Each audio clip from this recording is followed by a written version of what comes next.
Yeah, let me get the recording started. Yay. Oh, that's new. Yeah, I think Zoom's trying to be a little more transparent, you know? Recording in progress. Mm-hmm. I've been seeing quite a few different pop-ups and notifications since I've been here. Apps know that I'm in the US, and so they've been, doing US required notifications. Let me put this down. That was just for the start. Matt has a much nicer lighting now. What did you change? Sun is coming? That's pretty much, yeah, the weather is what has changed. So, It looks like a studio lighting. Wow, yeah, nice. Yeah, it's a nice, like overcast, but not super thick day. So I have all this nice ambient light coming in and it's not too harsh. So yeah, nice to be able to just leave the window open. Yeah, that looks good. Yeah. Cool. So last couple meetings I've been trying to get settled here, and I finally figured out, oh, it's on Tuesdays. Ah, yes. Time zones. Glad you could join, Joe. How much longer are you in the US for? Current plan is until July 11th. Gotcha. So still got a while yet. But then I won't be able to do things in Japan until 2 weeks after that. That's normal these days. So I finished my course in here not quite a week, just a week ago. Yeah, just a week ago. Cool. So I've been here 3 weeks. Okay. How's should we add any more sensors to the San Onofre location dashboard? Not yet. Not yet? Okay, cool. I do have a box. I haven't got anything working yet. I need to work through them. Cool. We still got a couple random ones here. That was going to be my task today, but on Friday last week, I got a notice from the tax assessor that my claim had been denied, and that had to become my top priority. So today, I spent today with lawyers and things. Gotcha. Fun. Yeah, taxes. It's never fun. Cool. Well, so just looking at what's in progress, I haven't heard anything from Taka. I don't know if anyone has. Ostensibly, he was going to help out on some of the updates to the Airnote landing page. Some bullets are here. I haven't heard anything. For Zachary, I recommended maybe picking up the donate banner just because it's like a nice, easy kind of like getting started. But once you're warmed up, it might be worth snagging this from Taka because Taka seems to have ghosted us. We'll see. I haven't got any. Yep, good. I also like to, if possible, to have a look at the device stories to get that going, because that's what it is. Yeah, I mean that's this section. You want to get rid of real time really, because it's getting more annoying. Yep. And also it runs on the Ubuntu 13.04, and we don't have support for PHP 8 coming up, and all this kind of things. So it's not. It has a higher priority for me to get rid of real time. And it seems like Nick might be back. Like he jumped in the channel, so he might be able to do something on this. So I'll assign him. I think he did already. I mean, he mentioned to me that he will work on it. Yeah. Okay. I haven't been around. Have we tried turning off real time temporarily just to see what breaks? Well, we know this is going to break. We know it breaks. Yeah. So we know. There might be other things that will break, but these we know. All right. Cool. I'll mark that as basically in progress. Yes. Oh, cool. And actually, he just responded that it looks like he's going to need a little bit of deployment SSH help for his what's it called, snapshots export. So it's that time of year, basically. It's like the one thing that me and Nick kind of pass this back and forth on a yearly basis. We're always like, maybe we should automate that. And it's like, we only do it once a year. It's like, so yeah. But I was thinking, I pinged Audrey, who I talked to last Friday, but haven't heard anything from since, because it might be a good thing for Audrey to try out just to get some practice with sort of like SSHing and deploying things and that sort of stuff. So if anyone hears from Audrey, for Zachary, make it easier, also we should give him access to Gitpod Yeah, so anyone should be able to use it normally. And then what we can do is, Zachary, once you register, let us know, like if you decide to use Gitpod anyway, Maybe let us know Zachary your is not email. Matt, Zachary's with maybe us. Zachary is not aware of Gitpod. Do you I know? sent him a Yeah, DM about it earlier. So, yep. Oh, okay. Okay, didn't know that. Sorry. Yep. Yeah, no worries. Do you want to Okay. say something there, Zachary? no, yeah, I was just checking out the Gitpod thing. Cool. good. Yeah, it's this button here. And once you're signed up, if you want to use your laptop, that's fine. But if you want to use this, it should be, everything should just like come up automatically. And then you can just look in the browser. If you tell us what email you used to sign up, we should be able to have them flip the switch to make you a like pro open source, which I think like extends the timeouts on the workspaces and I think gives you a little more RAM and stuff like that. So Okay. you can click this button anytime though, and then just let us know what email you used, and we'll let our contact at Gitpod know to flip the switch for you to get a little bit more horsepower. Yeah, and maybe we should also, maybe, I don't know what they want, but we should also give them something back for that. I mean, we should put, if you have your presentation about Grafana, maybe you should mention them. It would be well, wonderful. that's all done. I can mention it in the chat at least, but the recording is taken. So, yeah, at least for starters, they're on our README. I've been doing a ton of contributions on their forum. I even yesterday I was awarded their like monthly MVP badge, which was kind of exciting. Yes, I saw that. So that was cool. Did you get it as well or no? Yeah, I get it. Good. That's awesome. So, I think like it's so far so good. We seem to be doing a lot of nice back and forth with people in the Gitpod org, and yeah, maybe at some point we'll put a logo on the website or whatever, but cool. So yeah, so let me, since Zachary, you said this one did look good, I think I'll take that one and I will assign it to you. I think we still have you in the org.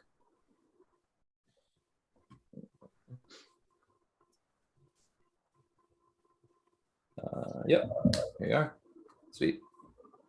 So you can do this as a warm up, and then maybe take this one over from Taka, just because, like I said, it's definitely high priority. He said he would be able to work on it, but I haven't seen any progress from him. So, once you finish up this one, it might be good to start digging into this. Cool. And you're good. The device stories first page coming up, then we get more information in there. Yeah, I think this issue will ultimately help the device stories as well. Like it says note device landing page. Maybe I'll just update the title because it references this, but like this is device stories. Like you notice it even looks pretty similar. It's in the device stories section. It's a different URL just so that you can do the UUID lookup, but it's all the same backing code. No, but I mean the main page from the device story, so that you have a whole list and you can sort them out directly. Here. So people can. What did we have? I don't know if we had anything specific for that. We used to have. Yeah. Global link map, recent values. There's a bunch of like piecemeal stuff, and then we talked about geocoding. That would be wonderful. Geocoding may be also interesting for Zachary if he wants to work on that. Yeah. Oh, hold on, I have an coming. I'll be back in a sec. Yeah, no worries. Yeah, we were chatting with other channels about geolocation, for Starlink. It's like when you use a satellite link, how does it figure out what ads and stuff to send you and where you are? And yeah, I guess it must have a GPS built in. Wondering if people in China will be able to use it and avoid the Great Wall.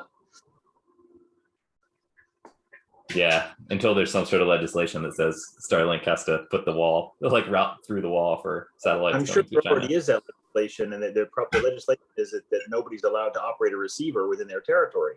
But people will anyway.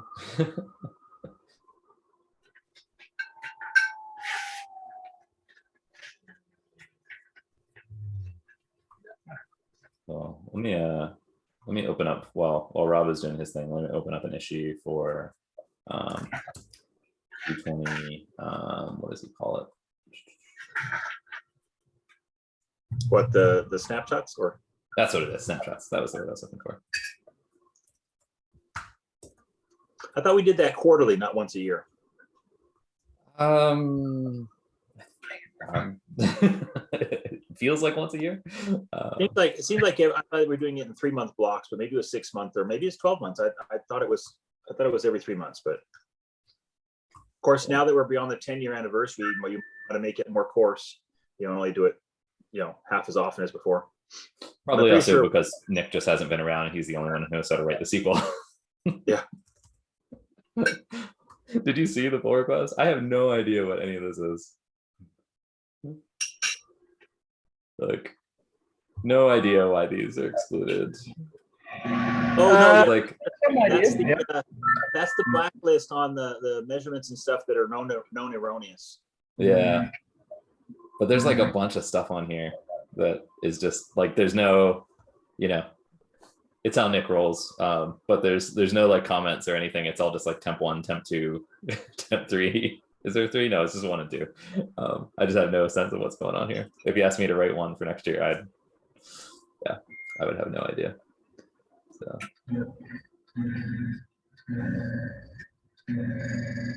Yeah, I know about some of those because they were requested for certain reasons, and it would have been better if there was a comment on each one that said at least who to ask about it, like it was me or Peter or whoever.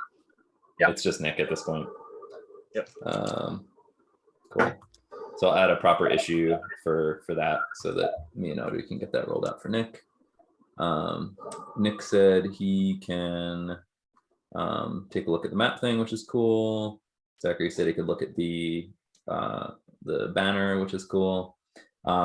There's this one which Botron has been doing some work on, but I haven't seen anything major on that front yet. I kind of wonder if Nick is back. Maybe we can have Nick do something. So we'll see how that goes. What's an Airnote friendly version of a BGG log viewer? So something here. Let me just open up this. Something like. So it simulates a drive by getting like a time block from the Airnote series sequence. Maybe, like, I don't know what kind of visualization is going to make sense, but something that lets us see, like. Well, that's the drive, right? Yeah, that's a drive. So like, what do we want to do for the Airnotes is what it comes down to. Well, but the Airnotes don't move, so having a map that shows where it went is going to be one spot. Yeah. So no, but in time spot, so you can see how it moves in time. That's all. That's more like the device stories than where you're looking at a graph of time versus. Yeah, you're right. So should we close this? I don't know. It's like, yeah, it doesn't. Who's the requester? I must have typed this in, like I put it in there, but probably as part of a meeting or something along those lines. So back in December. Well, so we could rescope this to say like just some, I think the thing that we're really hurting for is just some sort of like kind of air map, like a dedicated air map. Well, maybe not so much this. The Grafana device page is kind of like that, where you can, maybe what we want is a more focused page like that, where people can, it's already set on one device, and then you can just pick a scope. Give me 1 day, give me last 3 days, give me last week, and build a graph out of that. But I don't see how that would be much different than what we have on the Grafana page for it. Yeah.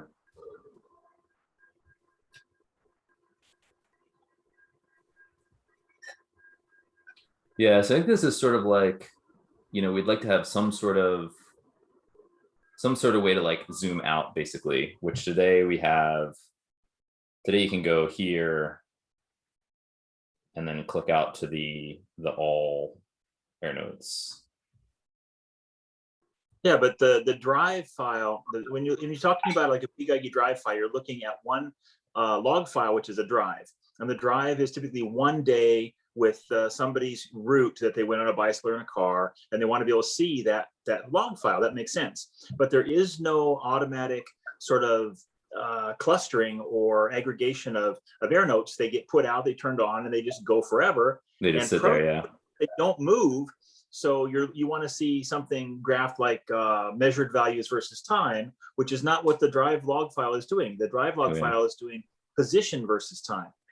Yeah. And it shows up on a map, and it doesn't even show you time, because it doesn't show you which way you're going. It just puts them all in X, Y by longitude and latitude. Yeah. So I don't quite know what that's supposed to do. I think we either need to drop it or better define it. Yeah, I think what this has me thinking is maybe we should drop this in favor of something that Peter was asking about on Friday last week, which is like a noon map. What's it? So I opened up like an issue to cover his points around there, that like basically what he was saying is we don't want to average. What we want to do is show like latest data, but the gotcha is that if we always just show like the latest as of now, certain the parts of the globe that are in daytime are always going to look worse than the parts of the globe that are in nighttime. So show everything in the most recent noon, so that Yeah. you're time shifting everything to be the same time of day. That does make sense. Yeah. If that, I don't see how that replaces it, but I would say that if there's, It might be a let's better just place to drop- focus our attention. Yeah. let's just drop it. I vote Yeah. we just give up on it, that it didn't work out. We thought about it, decided it didn't make sense. Yeah, cool. Sounds good. Let's do that. Is that an accomplishment? Did we finish something? Basically.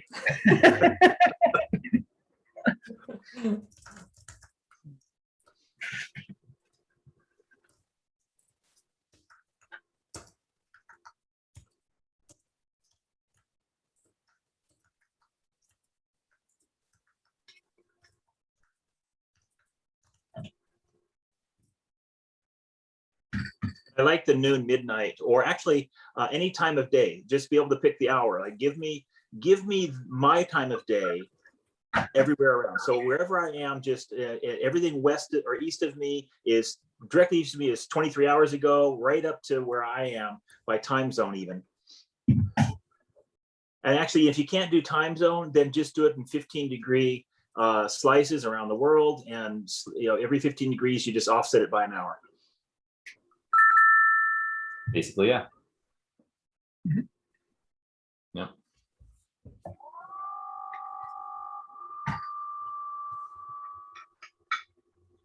An alien just joined the chat. I'm sorry, we've got some odd sounds coming out of it.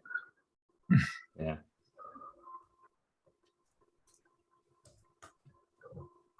Yeah, noon-centric. Noon would be good, but I think you'd also want it to be like current data for me, and then everybody behind me, in time zones would be slipped back to the same time. So you're comparing. You say if you're at 3 p.m., then you're seeing 3 p.m. for everyone. The most recent 3 p.m. I mean, the worst you get is people. The worst you get is people one time zone away or 23 hours behind, but that's probably acceptable. Yeah.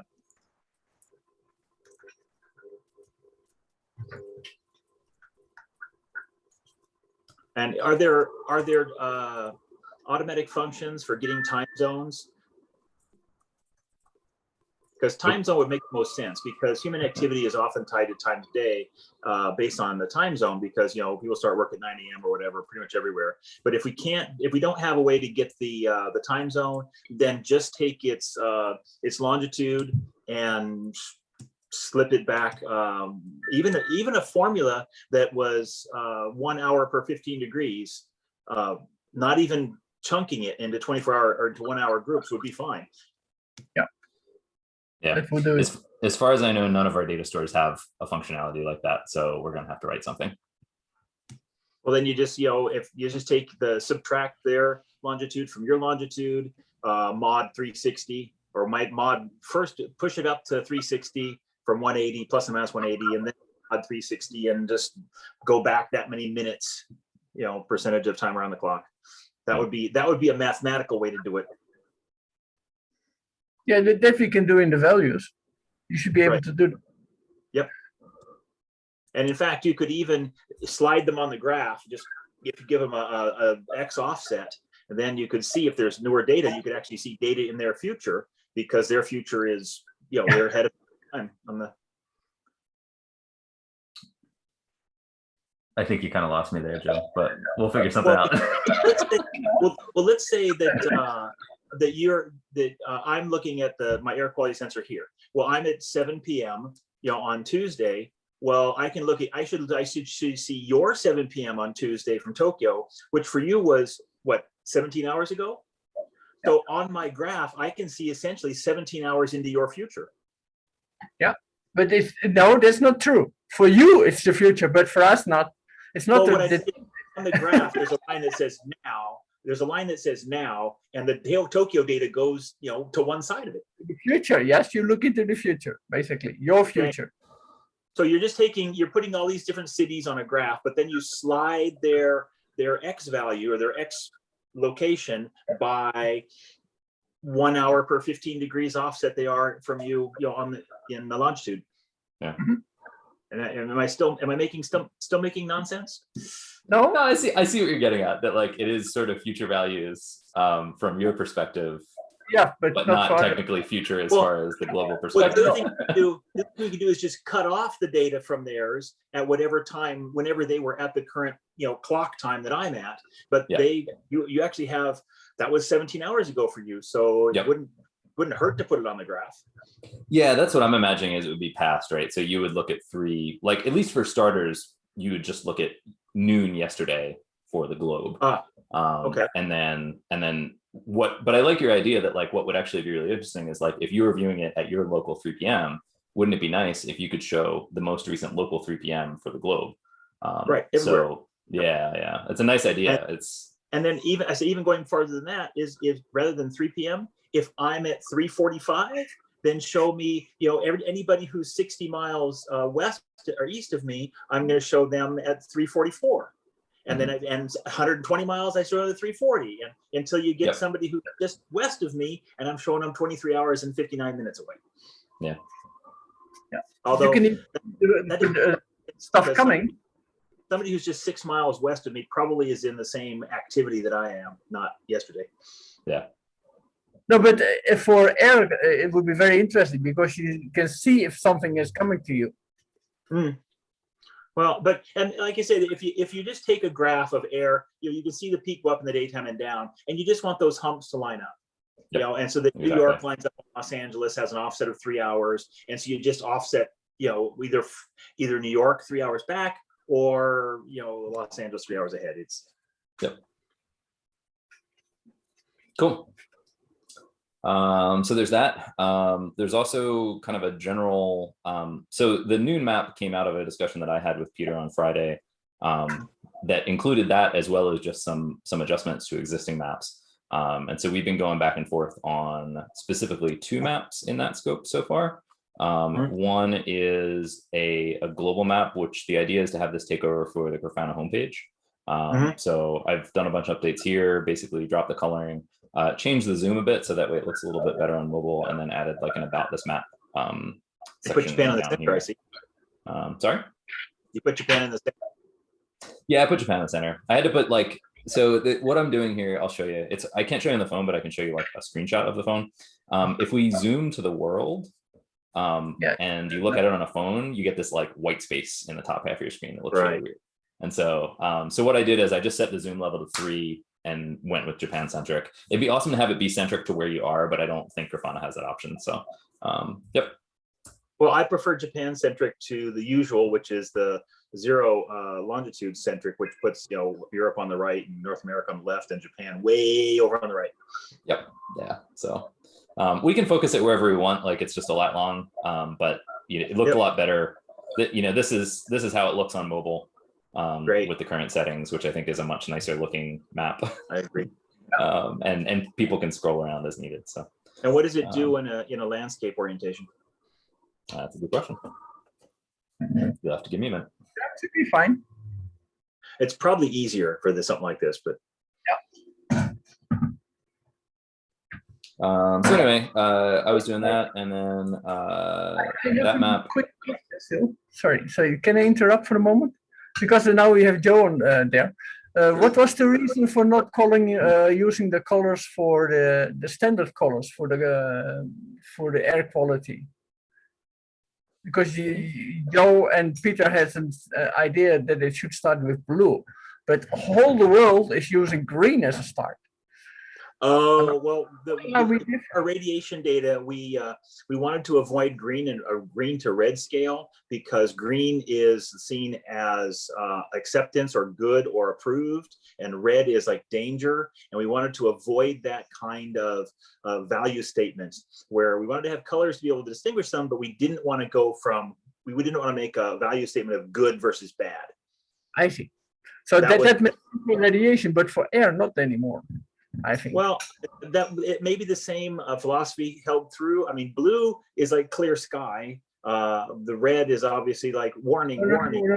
I understand your point, but I do not see that reflected in the world view. I mean, everybody is using green, and we are using blue. It looks like we are not following the standards. That's my feeling. That doesn't feel serious to me.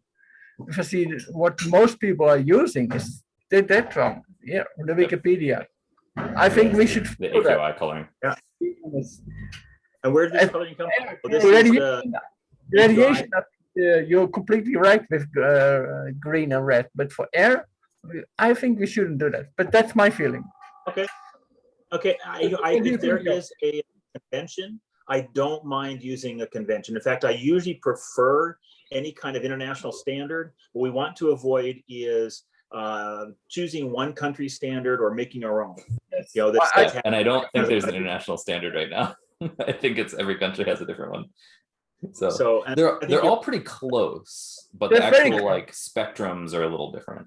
Like the hues. Green and they always seem to have green at the low end for particle data, but where they change to the next color is variable. Yep. Yeah. Yeah, so we don't, there is no global standard. The US standard seems to be pretty advanced. There's a European standard, it looks like, which is an option, but I don't see, yeah, this is it here. Yeah, see, that's so this green, is the scale. to orange, and then red, and then this other one is like green, red, yellow, or green. And see, and look at the one above, it's 0 to 25 is green, and then this one is 0 to 50 is green. So even though the colors progress in the same direction, the levels that they change do not. So if you pick something that's at 100, well, on this scale it's yellow, and on that scale it's orange, on that scale it's red. So it's not quite so uniform across the globe as we'd like. Yep. Yes. It is not. No, but starting with green is I think it's a good step in the direction. Okay, and then but where do we switch to yellow? I mean, it looks like green, yellow is pretty common, and above that it varies. Yeah, 50 is yellow. United States, it turns yellow. You know, in wherever that is in EU, it turns yellow not until, or I guess it turns yellow at about 51, also kind of orange. There they've got 121 for yellow. There's one, yeah. So it's all over. I mean, I'm inclined to go with the US standard just because it seems like they have a lot of good material around the computation. Whereas I'm not seeing a lot of that information in the other sections. If you want to do them, won't object. Okay. I'm not going to vote for it because I'm American in America, and I feel like I was being selfish. But I won't object. All right. Cool. I'll note that in today's review.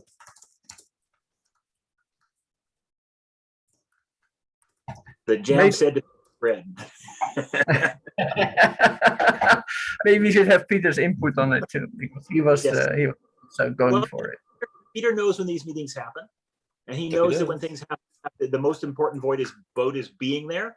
So, you know, in a duocracy, the people who do it get to choose.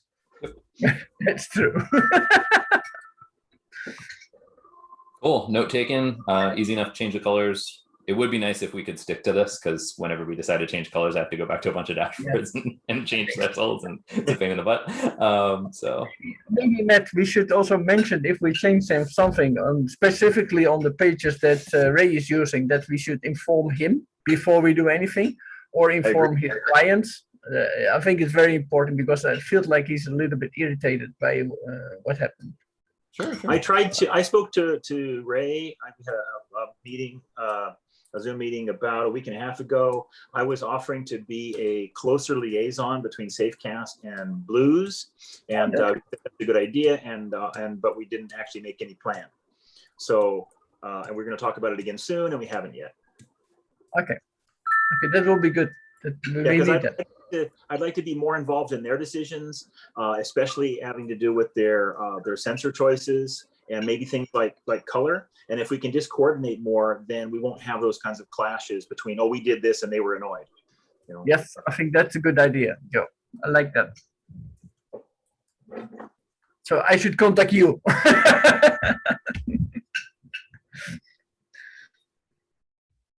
By the way, I got a lot of goodies from Ray last week for the Airnote cards and the dev boards and stuff like that. So whole packages and very useful. Cool. So anyway, I'm doing some adjustments there. I'll do some more color adjustments. We'll see what Ray and Peter have to say. And then once Audrey's around, I'm sorry. I would be a little bit lethargic about those. It's just like, don't go out of your way to do it because, you know, when you have time, if you do it too quickly, you're going to wind up with somebody coming in and saying, this shouldn't have been done that way. And you'll be undoing it. You'll be annoyed. So I would, you know, don't rush. Cool. I won't worry about it then. It'll probably be a week or so before I even get around to more updates. Great, because we could say, well, hey, there was a whole week between when we decided it and when they implemented it. You had time, and then it's their fault, not yours. Yep.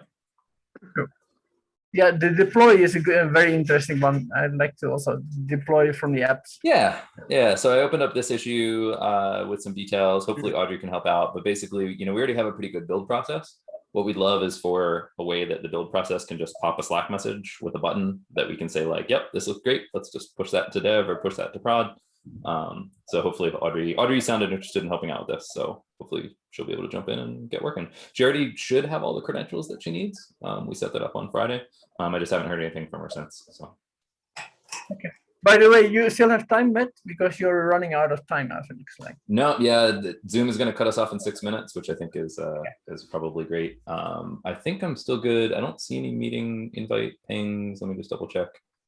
I think personally, I'm still open for half an hour, but Zoom is going to cut us off in 6 minutes, which is probably for the best. Have a limited Zoom account with us, and I think we're better off with the 40-minute limit. Yeah, and it also having Peter do it drastically complicates the situation because he would need to handle all the recordings and posting those and all that sort of stuff. So the 40-minute is like last trains. It forces you to have a deadline and finish instead of just running on forever. Yep. Cool. So we got through all the in progress stuff. You know, there's a soon column that's probably mostly in order, but in the meantime, I think we all have some stuff to work on, and hopefully we'll have more to talk about as the week progresses. Yep. Oh, I forget we have minutes to review. I'll put this in now. So, and I moved my my alert because it kept reminding me on Wednesday morning, and that was like 14 hours too late. Yep. So, need to update your time zone on your calendars. Well, I thought it would attempt it, but apparently it was setting the alarm based on my local time, not on universal time. And that's weird. So, well, it's just the Google, not Google, it's the Apple clock. Yep. Yeah, which would be local. Yeah, I do everything via Google Cal. That like you do the first time you open up Google Cal in your new time zone, you have to like let it know that you're not like, because it'll see your browser time, and then you say like, yes, this is where I am, and then everything adjusts. But well, some things like waking up in the morning, I want actually to shift to the time zone, and other things like international meetings, I don't. Yep. Precisely. Yeah, I use Sleep Cycle for the first and Google Calendar for the latter. Yep. So yeah. But it worked out this week, and I'll know next week. I'll get an alert an hour ahead of time, and then there's the one that comes from I guess Slack that comes at 10 minutes ahead of time. So cool. That'll work. Sounds good. All right, I'll post the recording, and yeah, looking forward to more contributions from Zachary and reviews on dashboards and lots of fun stuff, I think. See y'all next week. All right, have a good one, everybody. One quick question. All right. What's the password for the dev environment? You shouldn't need a password for it. No, it should be open. Yeah. If you want, I mean, if you want, you can do a screen share. What are you trying to sign into? In the localhost environment. On your local laptop?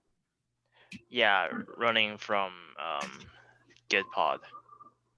Oh, like in the browser. It's a Yeah, in the what is it? browser. It's admin. I forget. Let me load up the page. There's an admin something. Well, this is recorded for YouTube, so it's going to be open tomorrow. Yep, No, yep, that's yep. fine. That is fine. No, it's rake. Oh, where is it? I know that's the password. I forget the login. There it is. Bootstrap.rake. Okay. Yeah, this Yeah. is it here. Admin Yeah, once you have SAQI. it all bootstrapped. Yeah, that's the admin password. You can of course just make more on the Rails console. You know, once it's all booted, you can just run Rails console and create whatever users you need to create. So 6 ones. Yep. Yep. Cool. Yeah, I got it. I'm pretty sure that's in the onboarding doc too. So we have that captured outside the code. I just, you know, I just jumped to the code. That's how I roll. But, What is it? It's F22. Once you log in, you Yeah. can get the login. Oh yeah. Yeah, there it is. Right. Yep. It's there. Cool. Sounds good. Yeah, ping me on Slack if you need any help, Zachary. Are you, what Okay. time zone are you in right now?